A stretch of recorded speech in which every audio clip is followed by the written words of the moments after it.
Hi guys, welcome to our video on intermolecular forces. This is in Unit 2, Section 3. So you'll just need your notes, which is pen and paper.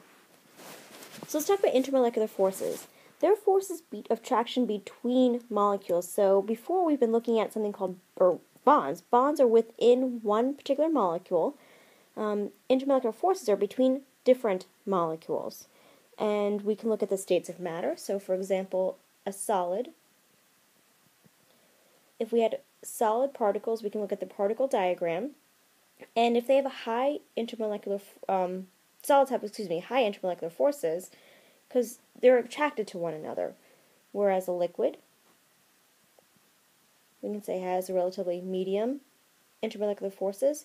You see these atoms, or these particles, are close to one another, but they're not as close to one another as they are for the solids.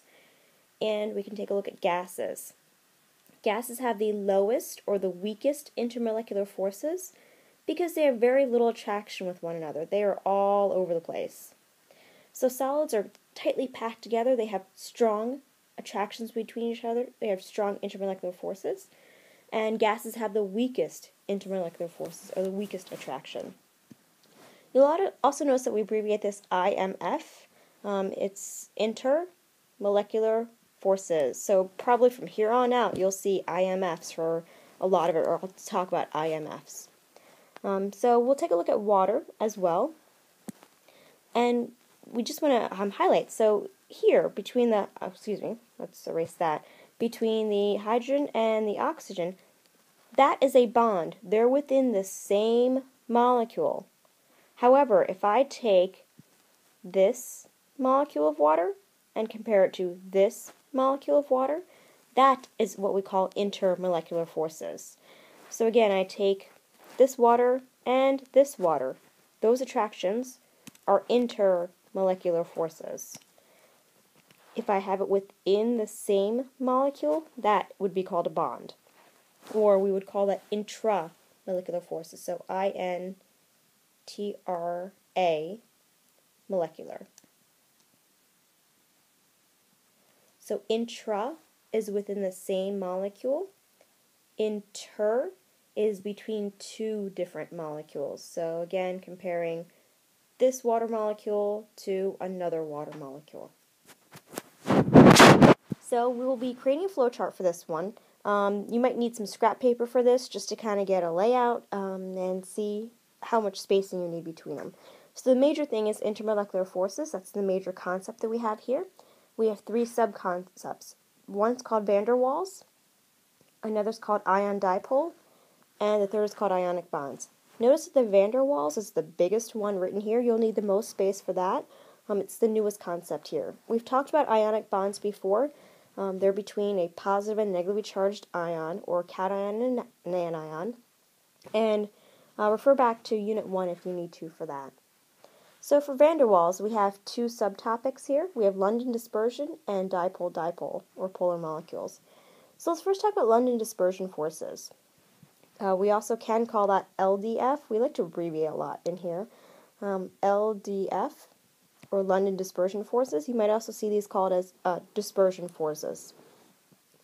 So these are between non-polar molecules.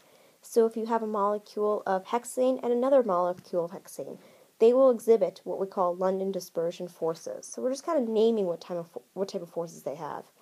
And we said they have momentary dipoles. Recall that dipoles are when we have partially negative, partially positive. When we have two hexane molecules next to one another, they will have momentary dipoles, and those momentary dipoles mean that the hexane will start to exhibit like a partially positive and partially negative, but just for an instant. It's a moment. It's not something that we would state as being a polar molecule. So hexane, methane, these are two examples. Any of the alkanes are examples of these, as well as any of the Hunkelbriefs. So also write in that the Hunkelbriefs are part of this too. The next category we had were dipole-dipole. So if we combined two molecules that each are going to be polar, we would show that under dipole-dipole. So we have, we'll call that other dipole-dipole and hydrogen bonds. So you've seen hydrogen bonds before. especially back in bio. We'll discuss that a little bit more. So other dipoles, an example of this would be hydrochloric acid, HCl. Hydrogen bonds are going to be unique though. Here they're between hydrogen of one molecule and anything that has a nitrogen, oxygen, or fluorine of another molecule. And we'll go through this in just a bit, no worries. So examples would be if I combined water and ammonia, I would show that the hydrogen of the water is attracted to the nitrogen of the ammonia. The next thing we have are ion dipoles. So if we have an ionic compound combined with something that's a dipole, we call that an ion molecule. And an example of this could just be salt water. The water would be a molecule, it's a dipole. It has one partially positive, one partially negative end. And NaCl, which is table salt. It's an ionic bond. And of course we had talked about ionic bonds. These we have, here we'll have positive and negative charges. With the rest, like these, like for example, hydrogen bonds, we'll have partially positive, partially negative ones that we'll talk about. Also, somewhere on this, I want you to draw a big arrow. Make this huge, make this big and bold. Let's make this bigger and bolder. The type of intermolecular forces listed here on the left-hand side, these are weaker. Okay, they're not very strong, whereas over here on the right-hand side, they are very strong. Notice, the ones that are weaker tend to be the nonpolar molecules. The strongest ones are ionic bonds. They have charges, so the strength of the intermolecular forces are based on those charges. Since ionic bonds have completely positive and completely negative ends, they are strong. The hydrogen bonds, for example, are partially positive and partially negative. So they're still going to be strong, but not as strong as a fully positive and a fully negative bond. Alright, so let's go a little bit more in depth with these. So the first intermolecular force that we talked about were van der Waals. Also, notice the spelling. The D is lowercase, and there's two A's in there. So make sure you get that down correctly. The first thing we talked about here were London dispersion forces, or LDFs, and they're going to be between nonpolar molecules. They have momentary or induced dipoles, meaning that for a split second, I can't even say a second, nanoseconds, they will be partially positive, partially negative to attract one another, and then they'll go back to being overall neutral, overall nonpolar. And a big thing here, this will help you out with some multiple choice questions. The higher the mass of the molecules, the higher the intermolecular forces. And we'll kind of discuss that as we go through, but the bigger the molecule, the more intermolecular forces there are, the stronger the intermolecular forces are. The next thing we'll talk about are dipole-dipoles. So when we have two molecules that are polar with one another. So again, between polar molecules, an example is HCl. So I can have HCl here and another HCl. The Cl ends up being a little bit more negative, hydrogen being a little bit more positive. Check table S just to make sure. But that's pretty much where I got it. I just checked the electronegativity values. And I tend to have a force of attraction. Notice I'm not drawing a straight line. I'm drawing little dots to show you this. But these are the attractions between the chlorine of one hydrochloric acid and the hydrogen of another one. We have special dipole-dipoles called hydrogen bonds. And this is a misnomer. This isn't actually a bond. It's a force of attraction. But it's between hydrogen of one molecule and a nitrogen, oxygen, or fluorine of another one. So let's go into more detail here. So we have this example, H2O and NH3. I'll draw NH3. I have nitrogen with 3 hydrogens, and I have a lone pair of electrons right there. If we look at the positive and negative charges, nitrogen tends to be a little bit more negative than the hydrogen. And if I have a water molecule, I'll draw this in a different color. So this is your ammonia. If I can draw a water molecule here, where I show oxygen, hydrogen. There is a force of attraction between the hydrogen of this water and the nitrogen of the ammonia. That force of attraction I've shown as little dots. and they are called hydrogen bonds. The most common one that we've seen is water, so I can show that I have an oxygen here. It has its lone pair of electrons. The negative end is where the arrow points to. The positive end is towards the hydrogen.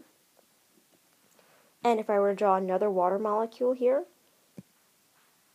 I would point this, or I'd orient this so that I'd have a hydrogen here, an oxygen, another hydrogen, and these dots represent the hydrogen bonds between the oxygen of one water molecule and the hydrogen of another water molecule. I can also have H2O and HF. So if I have HF here, fluorine has 3 lone pairs. It also is the most electronegative atom in the periodic table. So hydrogen tends to be more positive, fluorine tends to be more negative. And if I put this in water, I'll show this in a different color, I can have an H here, oxygen, and an H there. And there's forces of attraction between that fluorine and the hydrogen. That is what we call a hydrogen bond. They're not attaching to one another, they're just overall being attracted to one another. These are easy multiple choice questions to get. The biggest things are knowing that hydrogen bonds are between a hydrogen of one, nitrogen, oxygen, or fluorine of another. I abbreviate this NOF or NOF. Just to remember it, you can make it FON, whatever helps you remember, but these are the 3 elements, the only 3 elements that will exhibit hydrogen bonding with, hydrogen bonding. So hydrogen being attracted to any 3 of these elements. They're going to try to trick you. They're going to put carbon in there. They're going to put chlorine in there. Don't let them trick you. Only nitrogen, oxygen, and fluorine will exhibit hydrogen bonding. Okay. The next type of intermolecular force is an ion dipole. So this is when we put any polar molecule with any ion or any ionic compound. We also call this molecule ion. You will see the molecule ion part in multiple choice questions, so make sure you pick that up. So we have water and NaCl. I can take my water molecule, again, lone pairs, and if I have NaCl or salt, table salt, dissolved into water, my Na will be attracted to that oxygen, and my Cl will be attracted to the hydrogen. The Cl is negative. It has an ion dipole attraction to that positive hydrogen. And my Na is positive. It's a metal. It's going to have an ion dipole or molecule ion attraction to that negative oxygen. And let's take a look at strength of intermolecular forces. As you go down the periodic table, you increase in mass. You also increase in the size of the atom, so you also increase the strength of the intermolecular force. So looking at the periodic table, or a question they might ask you is, which of the following has the highest intermolecular force? F2, Cl2, Br2, or I2? If you look at this, I2 is the one closest to the bottom. It has the biggest atom, or is the biggest atom, and has the most mass, so it will have the strongest intermolecular force. So higher intermolecular forces mean a higher molar mass and a larger molecule. They also have higher boiling and condensation points. These are really important things to have in there, as well as higher freezing and melting points. So let's make sure to get those down, guys. Pause me if you need to, but these are super important points to have inside of your notes. So the higher molar mass, or the higher mass of the particle, the larger the molecule, the higher intermolecular force. Also, the more mass it has, the higher the boiling point is, the higher the intermolecular force, and the higher the freezing point is, the higher the intermolecular force. Here's an example of a really easy Regents question that stumped so many people. It says here, natural gas is a mixture that includes butane, ethane, methane, and propane. These are all alkanes. They all have single bonds between the carbons. The only difference is their prefix. But, eth, meth, and prop. So butane, if you look on table P, has 4 carbons. Ethane has 2, methane has 1, and propane has 3 carbons. The differences in boiling points can be used to separate the components of natural gases. The boiling points at standard pressure for these components are listed in the table below. So here we have butane, and I'm just going to copy down the number of carbons. 4 carbons here, 2 for ethane, 1 for methane, and 3 for propane. So list the 4 components of natural gas in order of increasing strength of intermolecular forces. So they even gave you weakest intermolecular force here, strongest intermolecular force on the right-hand side. So we can use 2 things here. We can use the size of the molecule, or we can use the boiling point. First, let's check it with the size of the molecule. The smaller the molecule, the smaller the intermolecular force is. So this is why I wrote down the number of carbons. Methane has the lowest number of carbons, so that should have the weakest intermolecular force. Then ethane, propane, and butane. Okay. So here I just did this using the number of carbons, the size of the compound. Next, I'll just check it using the boiling point. So the weakest intermolecular force should have the lowest boiling point. The strongest intermolecular force should have the highest boiling point. So let's take a look at methane. And don't let these negative signs confuse you, darlings. So methane is negative 161.6. That's really low. It's a negative. It's really far down. Then we have ethane, which is negative 88.6. Propane, we're increasing it to negative 42.1. And, oops, let's try and get my little my point in there. And then butane is negative 0.5. So if we look at this, again, don't let the negatives confuse you. We're increasing the boiling point. We're increasing the intermolecular forces. And actually, I've graded this. This is one of the Regents. I have a question that I've had on one of my students. They've placed the values in here. Well, this is what some mistakes that previous students have made. Excuse me. The question asks you to list the 4 components of natural gas.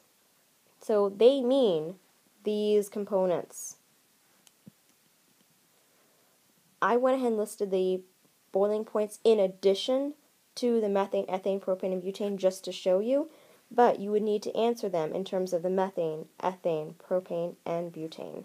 Don't get that question wrong because you didn't read the component part in the table. Alright, darlings, to quickly summarize, intermolecular forces are between molecules. They're going to compare one molecule of water to another molecule of water, or one molecule of hexane to another molecule of hexane. The higher intermolecular forces are due to charges, so if you have a positive and negative, such as an ionic compound, that has the highest intermolecular forces. Ion dipole have the next ones down, because the ion has positive and negatives, but the dipole has partially positives and partially negatives. The dipole has partially positives and partially negatives. And then the weakest ones are going to be your nonpolar molecules, the London dispersion ones, which have no dipoles.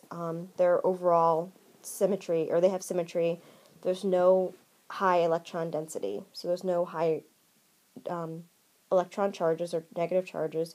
There's an even distribution of charge. The third little point here is high intermolecular forces mean high boiling points and high freezing points. And the quick thing here, hydrogen bonds are between hydrogen of one molecule and nitrogen, oxygen, or fluorine of another molecule. So these can be easy concepts. Just please don't get them confused, darlings. Make sure you take a look at your notes when you're answering your review questions. Have a great day. Take care.